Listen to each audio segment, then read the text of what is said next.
With the discharge shroud swung open, install the screen. For this example, a 094 grader screen was selected. Ensure the screen tab overlaps the etch tab marking. Install the impeller with the correct spacers for the selected impeller and screen pairing. For this example, a round arm impeller was selected. Spin the impeller until the keyways line up.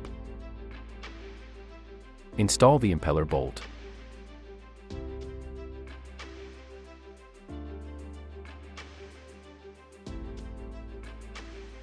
Hand tighten with a hex key.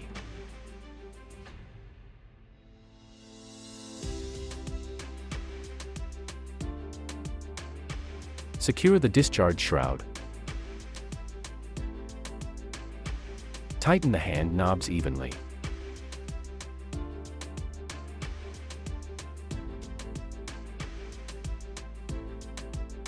Use a wrench to tighten down the hand knobs further. Do not over-tighten. Start the G96F at the selected impeller RPM. Do not start the machine with product in the screen. With the machine running, pour in the product. Run until a noticeable decrease in throughput occurs.